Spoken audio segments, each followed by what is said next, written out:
So, hello, and a massive hello to everybody. Hope everybody's having a great weekend wherever you are, whatever you may be doing. 18th of November, 2018. No trade calls, recommendations, or response for their own stuff. We're here for educational purpose only. So, as we go into a short holiday week, so 3-day week, Thursday markets are closed for Thanksgiving. Friday's a half day, so essentially we'll have less liquidity in the week. Still an awful lot of event risk. Saudi Arabia, China, Trump, you name it, Brexit, there's a lot of stuff on deck. So we have to be a little bit cautious. And the fact that we'll see less liquidity means that, the market could be even more volatile. Now, not an awful lot has changed. Different regime, right? We don't get that situation whereas a lot of market participants are used to the VIX just keeps on getting smacked down and stays lows. We've had a little bit of a shift here where basically what's happening is the VIX is staying fairly bid around that 20 mark. As we said, since we had that event at the beginning of the year, we expected to see this regime change. So damage continues to be done across the board. You look at stuff like General Electric, not pretty, right? This is a monthly. Sooner or later, you have to ask yourself, at what point could this get really ugly? And that means a panic across the board, and it's not like GE is an extreme case. I mean, it is an extreme case, but look at something like GS, right? We've been talking about this for an awfully long time, right? Goldman Sachs on since these highs, we're down 27%, right? So a lot of damage has been done across the board, and a lot of people, I feel, seem to just be stuck in this buy the dip. We're rallying to new highs, but I don't think they've really understood the damage that's been done. Like, look at, FANG down 24%, Amazon down 28% off those highs, Apple just 20. That's very mild. Netflix down 35%. So there's a lot of damage that is being done across the board, and a lot of names, as we called, they may, it's going to be very hard for them to come back and see those highs again. Look at Facebook. We still think that we got to come back into the 100 mark all the way back down. And again, even on this, and you see that the news is not getting any better, absolutely not getting any better. And look at this move down, right? Another one that's down 35%. So again, ugly stuff across the board, and we still suspect that, business cycle has peaked, and we suspect that things are not going to get prettier. So that doesn't mean we can't spike, but we'd be very, very cautious about thinking that we haven't had a change, right? That we haven't had a change in regime, and that we're just going to be in those grind higher, new highs, buy the dip mode. Now, on the SPX, essentially what's happening, not much. We're still stuck around mid. As we discussed last week, it's really key to see how the market reacts here. And most people are going to be talking about this inverse head and shoulders for a rip, Santa Claus rally all the way to new highs on the year. We still think that's very suspect. We still think that the way the market is trading, we still have more downside, and we'd expect the lower end to rate. So no big change there. Now, what about some of the other charts? So far, so good in terms of what we were looking for. ZBs, as we said, is very critical, but we'd expect, if anything, to see some kind of a relief bounce. And so far, it's playing out quite nicely. So as long as we can carve out this bottom and we can hold back above, so 138's our base case is still that we could easily squeeze all the way back into the 145s.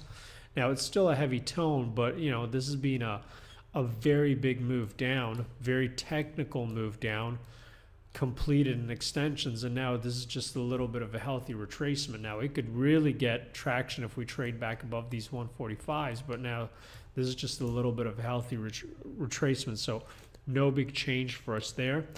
In terms of crude, now this one we got extremely lucky with the headline flow, or with general flows here, but we were short on that monthly on the press into the 100. That worked out pretty nice, and what we were looking for was a retest of the 50 here on the monthly. Now, that happened fairly quickly, right? No way were we expecting that to happen that quickly, But right here, what we put out in the weekly in the video update this week is that healthy markets don't go in a straight line, right? And if anything, it was time to try and get long here on this move back into this 155.29, 51.73. We thought that was a very interesting range, and there was an awful lot of confluence to try and get long inside that zone, right?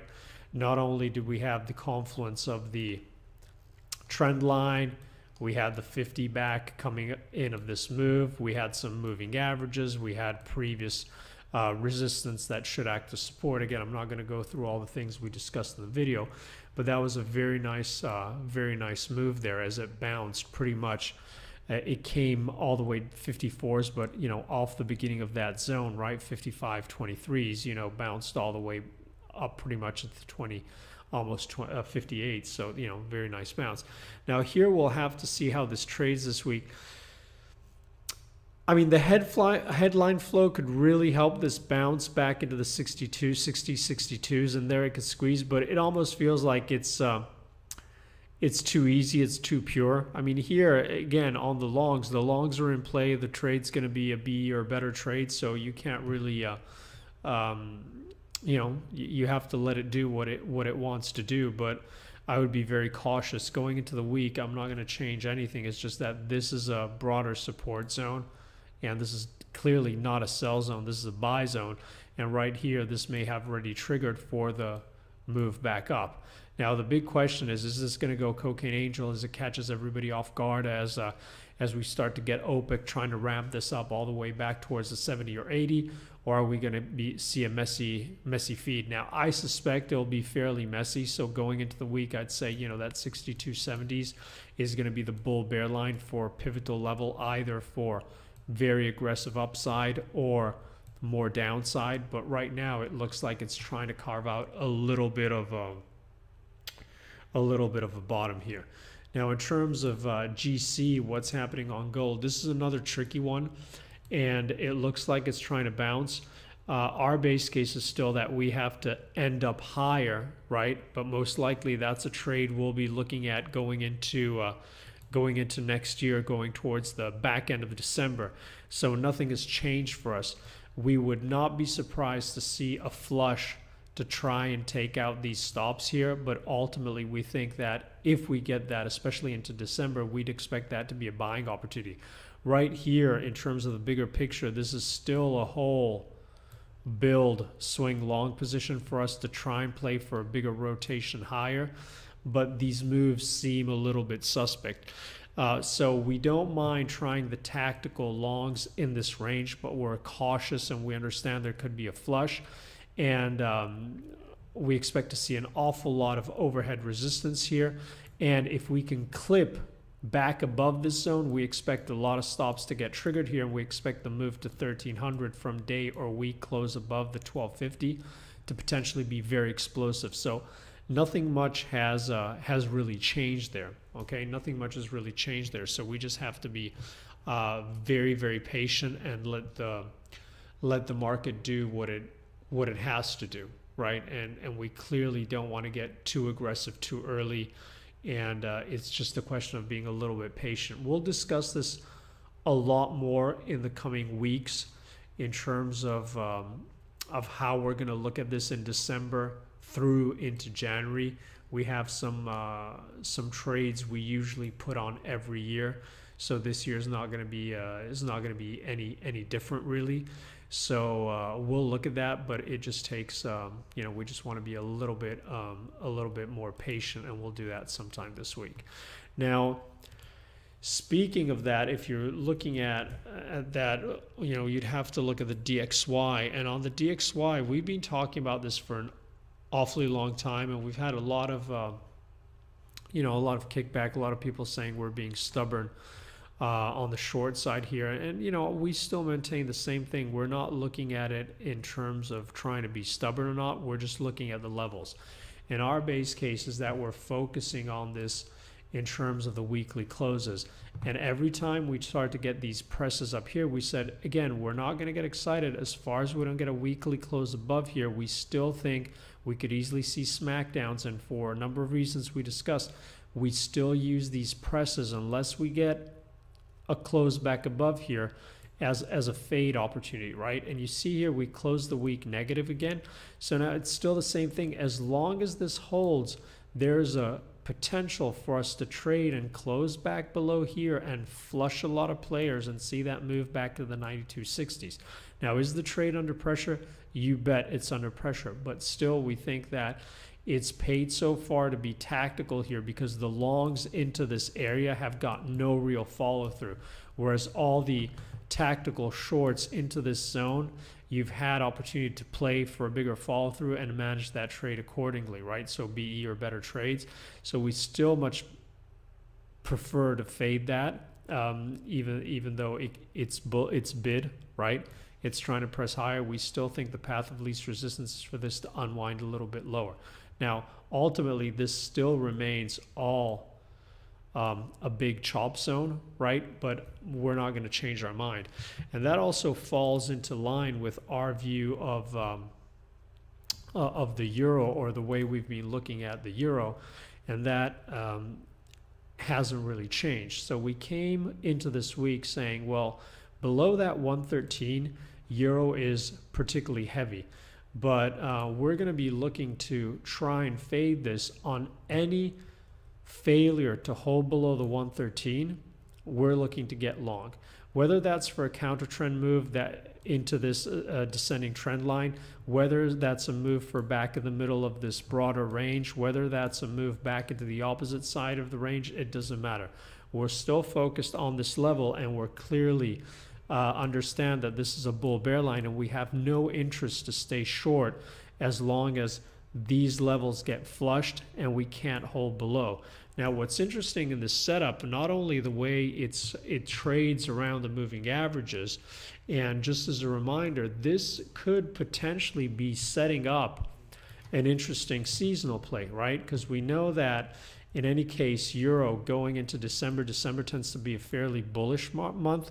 Now, this trade may be setting up a little bit early here, and you know, it may not be ideal, but again, you have to keep this in mind, and this is already in the back of our minds when we're looking at this euro trade. So to us, it feels like it's an interesting opportunity to try and take stab at longs, and that's the way we're playing it, right? On those hold back above the 113. There are a lot of different ways to look at it, but even if you were focused on some of the shorter time frames, the action was quite constructive, right? And we looked at ways to fade these with bigger stops, but there was also an opportunity to play this fairly tight on the shorter time frames. Now, I hope this is not going to freeze on me. It looks like this trading view wants to freeze. No, here we go, right? You see here, once it came back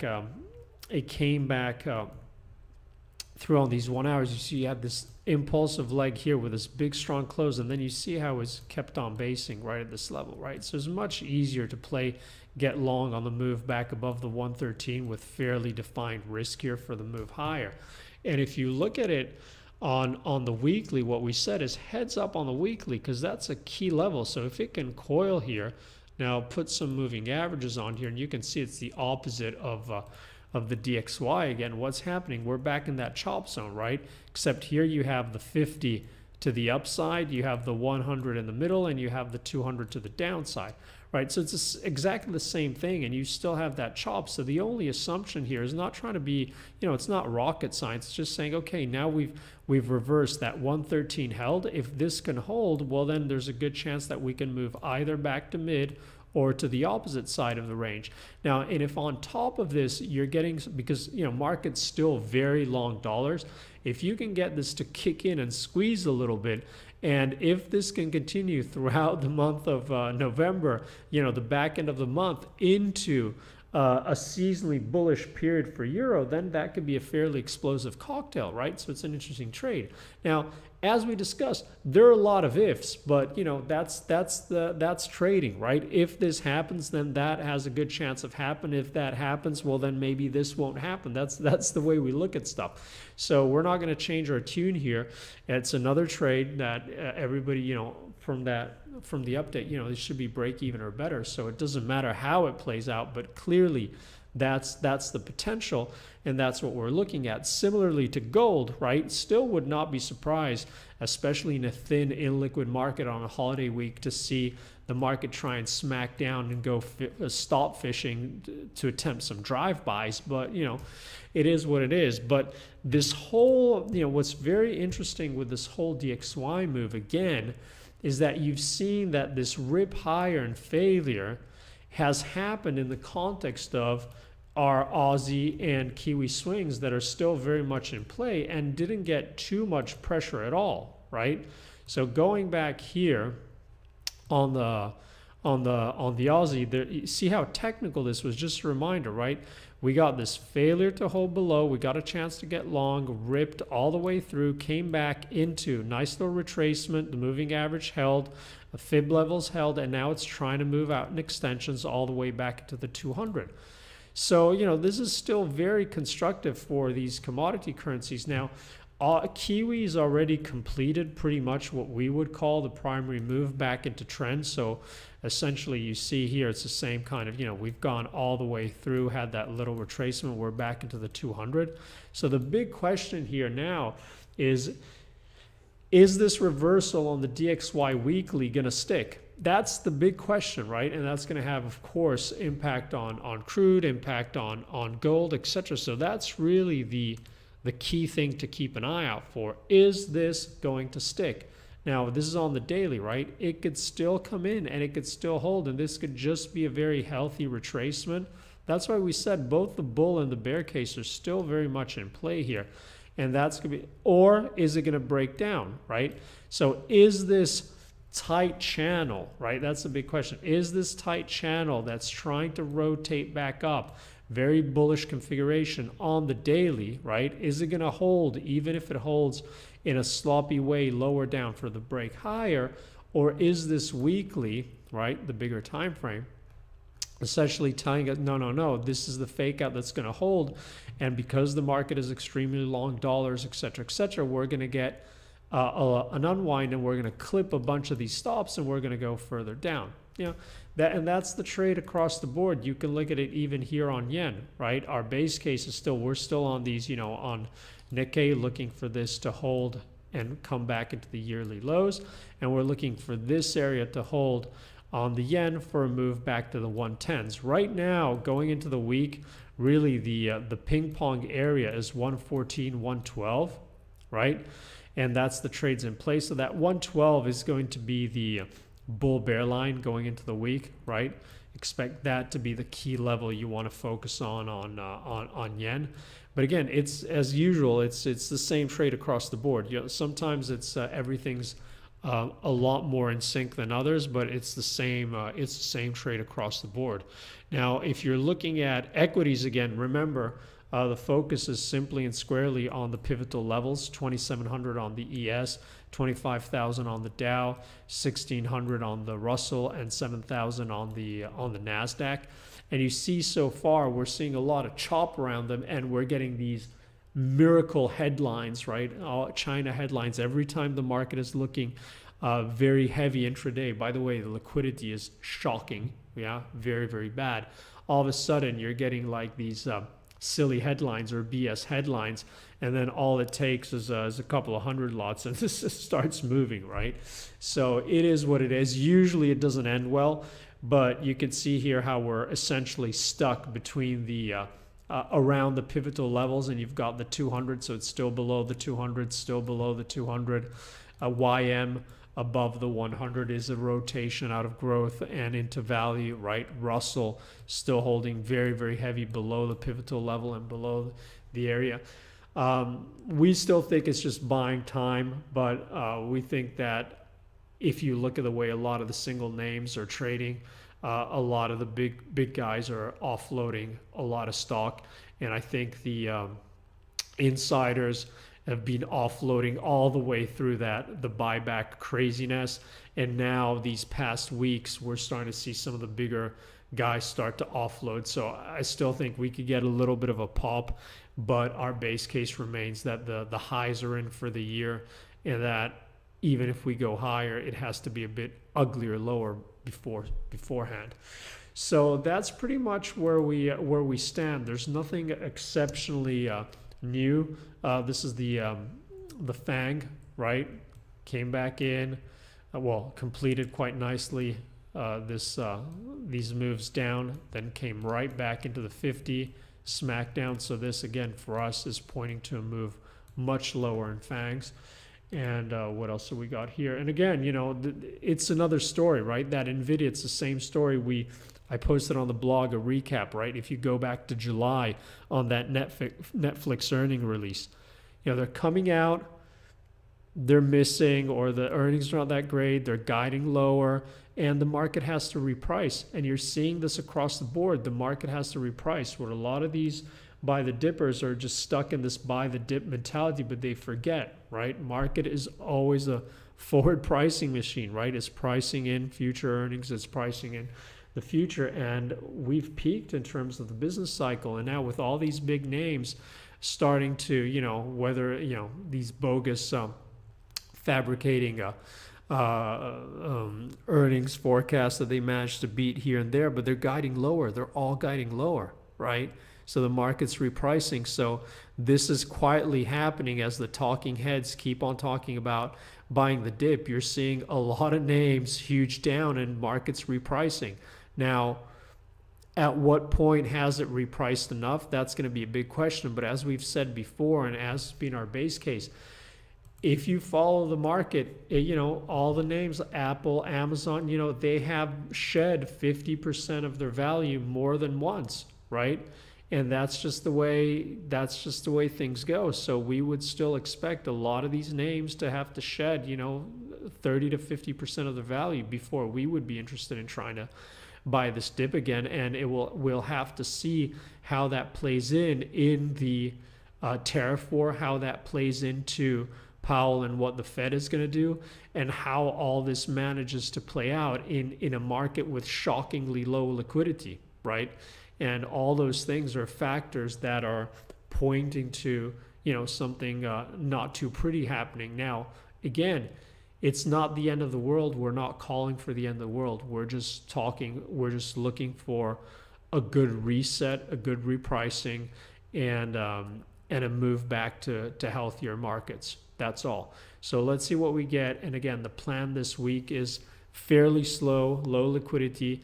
We'll see if we have to update. We'll put some videos, but, you know, base case is that, you know, unless we get a huge headline, we shouldn't see anything major change in terms of outlook. That doesn't mean moves can't be big, but in terms of outlook, we don't expect any major change. Have an awesome one, guys. Talk to you guys soon. Take care.